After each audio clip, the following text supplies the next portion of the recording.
Hello. Ang ganda-gandang bata nito. Hello, guys. Canadian ang mukha eh. Yan. Hello, guys. We'll do a barbecue. Yan. Look at the sun outside. So nice. Look. Ano temperature ngayon ba? Yan. Yan ang taga-tuhog namin, guys. Busy. Manggugulod si Soy. Soy! Parang ako yung kamukha ni Soy, oh. Comment below, guys. Kamukha ko siya. Naghanap ng kakamukha. Kamukha daw niya? Kamukha kayo, Soy? Tinan mo, oh. Tinan mo da. Oo nga, no. Kamukha nga sila. Kamukha kami, ah. So, hindi na tayo magkamukha. Kumuha ako da, ano da? Kumuha ako ng mga, di na maganda, oh, yung mga naghanap ng family doctor, tsaka yung mga nandito sa NL, guys, na mag-book ng appointment, blood works, yan. Kumuha ko ng sticker, yung pupost natin. Hello, guys! Hello, vlog! Welcome to my guys! So ngayong araw, guys, ay nag-decide ako na mag-barbecue kasi maganda yung panahon, guys. The nice weather. Nice weather tayo ngayon, guys. Mainit ang panahon. Magmula kay ka Ernie Barol. Sumalangit nawa ang kaluluwa ni Ernie Barol. Yan, guys. Ang hirap tuhugin, guys, yung taba, guys. Yan, guys. Ang taba, daddy, sa end. Doon sa dulo. Hindi nga matuhog. Masakit nga, baka matuhog pa yung kamay ko, guys. Kaya, guys, dito ko na tinuhog sa dulo. Alam niyo ba sa mga inasal kami dati, nagtutuhog talaga kami na nakakainis yung mga malapit na ako mag-resign. Yung barbecue, doon kami na nagtutuhog, nakapak. Dati, ready to mo lang, ituto mo lang, tapos ready to ihaw yun yung na. struggle, no? Diyos ko, grabe. Alam mo yung pick na pick ka, tapos magtutuhog ka pa ng nagtipid sila sa manpower sa komisari. Ako magtutuhog da. May diskarte yung tuhog dyan eh. Patapos na ako, mami. Huwag na namin. Sabi nung grillman ko dati doon sa mga inasal, Ma'am, help! Wala na ko isasalang. Diyos ko. Samantalang dati bubuksan mo lang pa. Kaya mo na lang. Ikaw ganda-gandahan ka, ha? Ganda-gandahan. Tulog ka na, Pi?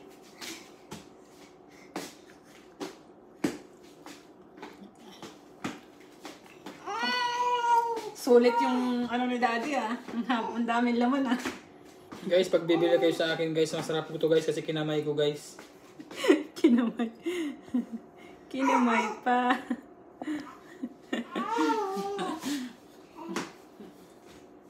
Yan.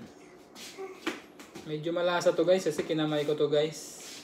Nagagata-gata yung kamay. Hindi, guys, joke lang, guys. Pang sarili lang to, guys, pang sarili. Siyempre, guys, pag magbebenta tayo ng ganito, guys, dapat may naka-gloves tayo, guys. Di ba, guys? Food safety. Food safety, no? Natutunan natin yan, guys, sa halos mahigit isang dekada natin pagtatrabaho sa fast food restaurant. Yan. Sa mga kabaro ko dyan, na gustong mag-Canada, Wash out. huwag nyo nang palampasin ang pagkakataon, guys. Mag-Canada na kayo, guys.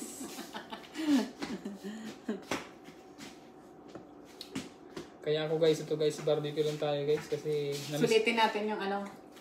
kasi bukas, guys, uulan na naman. Alam nyo naman. Wala na naman tayong kaligayahan bukas. Ayan, guys, okay pa ngayon kasi parang sarap ng atay, no? Wala tayong atay. Nag-crave ako bigla sa atay. Lakas ko talaga mag-crave, guys. Grabe yung cravings ko, guys. Yan, ilang tuhog na yan. Madami-dami na rin, ah. Shiny, shiny, shiny. Shiny, shiny, shiny. Aray ko, baka matuhog yung kami natin. Huwag mo yan sa kamay mo.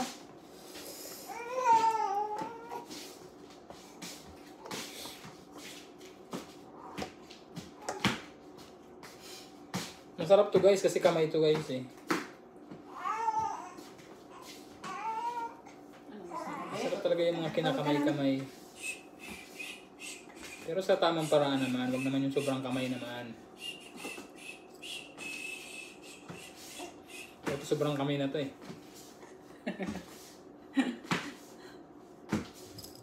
Sarap yan guys kasi ano, sa uling. Sa uling yan. Uling to guys, uling. Hindi propane. Ay, propane. Ano nga ba yung tawag dun sa ano? Dito? Gas. Propane nga, no? Tabi.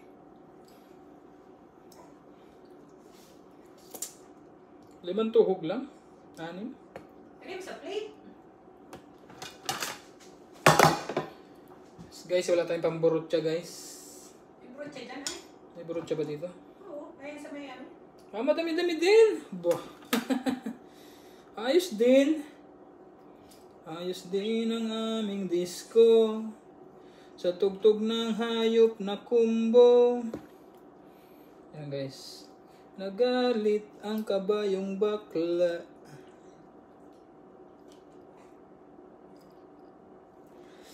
Baka mabalik. Yun. Kailangan dito guys ng ano, iba yung pag-iingat guys. Kasi pag natuhog yung kamay nyo dito guys, baka ayaw nyo nang mag-barbecue ulit. Baka hindi na kayo ulit umulit. Ano guys? Diba guys? Sino ba naman guys ang gusto matuhog, diba guys? Ayaw natin matuhog guys, kaya nag-iingat talaga tayo dito guys. Pinapadaplis-daplisan ko na nga lang yung taba guys kasi mahirap siyang tuhugin eh. Oo, pinakamahirap yung taba. Yan! Pero pinakamasarap siya pag naihaw. It's time! Ayan guys. Sarap yan guys. Sa mga gustong mag-inquire dyan guys, bumili na kayong barbecue. Danoy's Barbecue. Nagnegosyo pa eh, no? Yan guys. Pang sarili lang yan guys. Huwag niyong alalahanin guys. Hindi tayo magbibenta guys ng barbecue guys na ano guys. Na hindi natin gloves. Yan. Pang sarili lang yan. Medyo Nagugas ka naman ng kamay. Nagugas naman tayo guys. May Mga sanitizer. bagay talaga na kailangan mo ng kamay. May sanitizer dito guys. Huwag kayong mag-alala guys. Mga kamay na kailangan mo kamay din. Tapos guys, meron tayong gulay dito guys. Gulay. Yan. Upo. Diba? Upo. Tapos meron tayong Barbie. Ayan. Barbie tayo. Tapos syempre, gagawa tayo ng masarap na sausawan mamaya. Guys, ano guys? Oh? Ready na guys ang ating Barbie. Huwag niyo akong intindihin guys. Pagpasensyahan nyo na ako guys. Ha? Naglalambing lang ako sa inyo guys. Ayan. Syempre, bago tayo guys umalis, bago tayo mag-ihaw sa labas, linisan muna natin yung ating mga kalat, di ba guys? Para mamaya, malinis na tayo, hindi na tayo madumi, di ba? Ganun lang guys.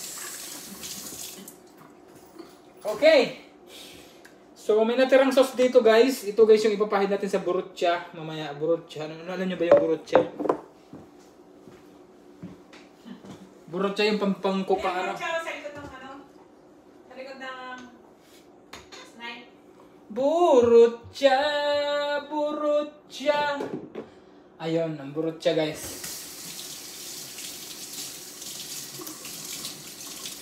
Ito tayo guys. Ay!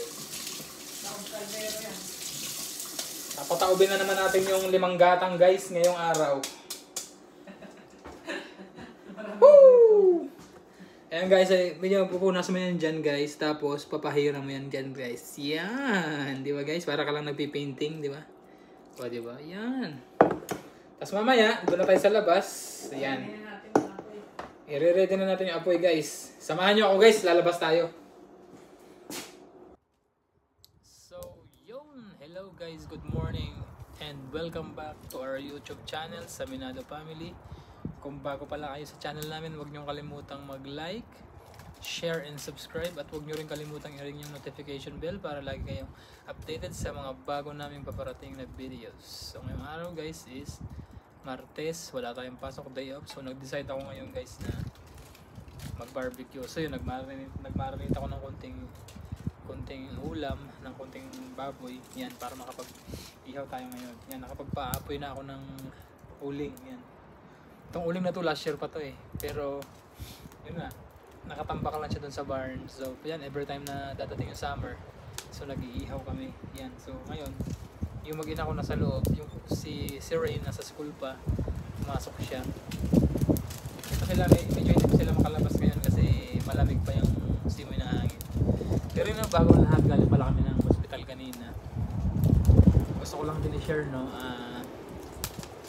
napaka-bless kami as a family dito sa Canada, dito sa lugar namin sa Newfoundland and Labrador. Napaka-bless namin, no, kasi yun, unang-una kung pumunta ka ng hospital is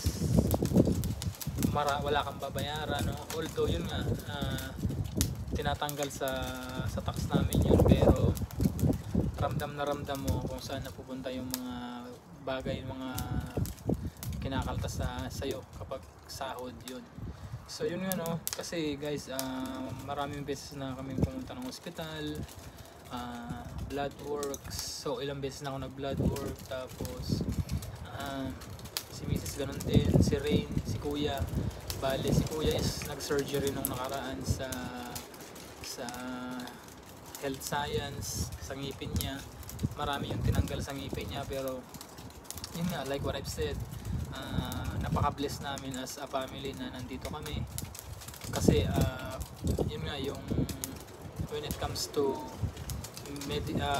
hospitalization is masasabi ko talaga na napaka-worth it niya, no? Kasi unlike kung naman sana, no, kung sa Pilipinas hindi niya nangyari is talagang siguro hindi lang 1,000 yung nagastos namin when it comes to hospitalization. So yun, isa lang sa mga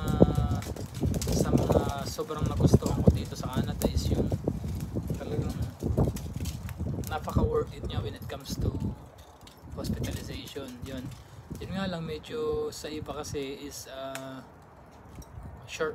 marami kasing shortages ng there's a lot of shortages regarding of doctor dito sa Canada, no? Medyo down yung health system, pero okay pa rin naman, no? Masasabi ko pa rin na goods pa rin para sa akin at para sa family ko. So yun, ako napunta rin ako ng hospital, nagpa-check up ako, no, about sa mga sa mga allergy ko sa skin. Yan, wala akong binayaran. Si Mrs. nadala yan siya sa surgery room din nung nanganak siya, wala din kami binayaran, zero, wala kami nilabas kahit na 5 sa bulsa namin. Tapos yun nga, ang pinakamahalan talaga dito guys is yung dental, no. Depende na sa company ninyo yun kung meron silang covered na dental sa company, kasi isa yan sa mga pinakamahal dito. Kaya kung isa kang dentist at yun nga, dito ako nagtatrabaho sa Canada, is talagang malaki talaga ang sahod ng dentist dito. Yan, isa sa mga malalaking sahod dyan dito. Tapos ano pa ba, yun, no,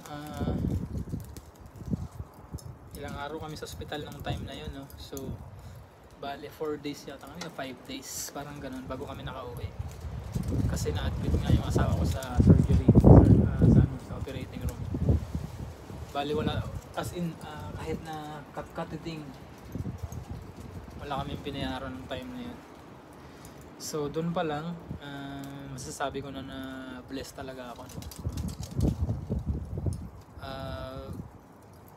Sa mga gustong pumunta dito sa Canada at interesado at pumunta dito, isa yun sa mga masasabi ko worth it.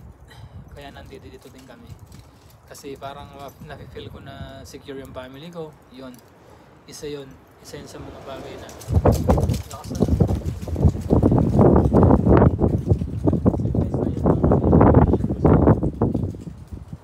Kasi may mga kaibigan din kami dito na yun nga, may mga inoperahan din, ganyan, wala silang binayaran. Pero alam ko, pagkakaalam ko kasi is yung mga depende sa sakit din kung ano yung ewan ko yung hindi ko wala akong idea guys about sa cancer yung mga ganun kung ano ba kung may bayad ba yun may extra fee ba yun pero okay siya guys okay napaka okay para sa akin so yun ang salang na natin ngayon yun baka sabihin niyo ang dami ko sinasabi yan guys so tutok natin ng konti yan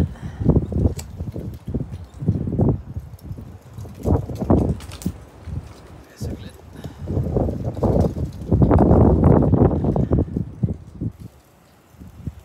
so yun kung mapapansin nyo guys naka Houdini tayo ngayon Houdini yan kasi malamig pa hindi pa talaga ganun napakapuli kasi spring pa lang ngayon dito so medyo pa tayo medyo nilalamig pa tayo yan, pero enjoy guys enjoy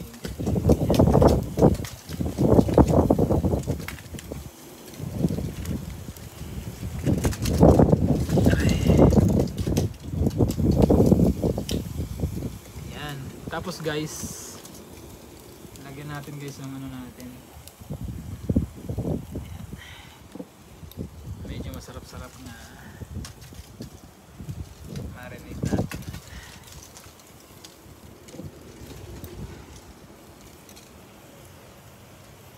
yan professional marination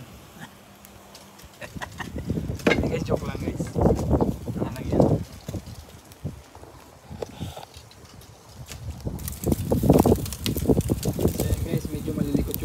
Guys, no? Yung mga maple leaf yan para dikit lang tayo guys yan diba utay lang dapat talaga guys iniikot-ikot dyan para maganda yung luto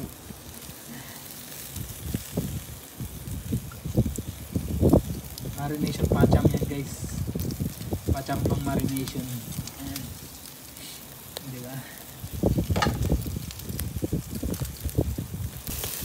and guys kung mapapansin nyo guys yan guys medyo yung barbecue natin yun sarap guys ayan sarap ito tanghalian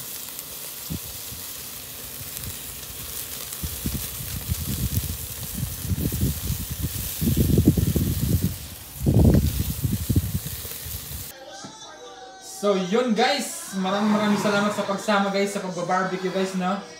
At sa yan, isa pa tayong ulam doon yung upo, yan. Tapos gumawa ako ng sausawan guys. So yun guys, kain tayo guys no. So yun guys, maraming salamat guys sa walang sawang suporta at panonood. So yun nga pala guys no, kung bago kayo sa channel namin sa Menado Family, huwag niyong kalimutan mag-like, mag-subscribe, at i-share nyo na rin guys at huwag nyo rin kalimutan i-ring yung notification bell para lagi kayong updated sa mga bago namin paparating ng videos. So, see you for the next video guys. Gutom na kami. Salamat guys. God bless.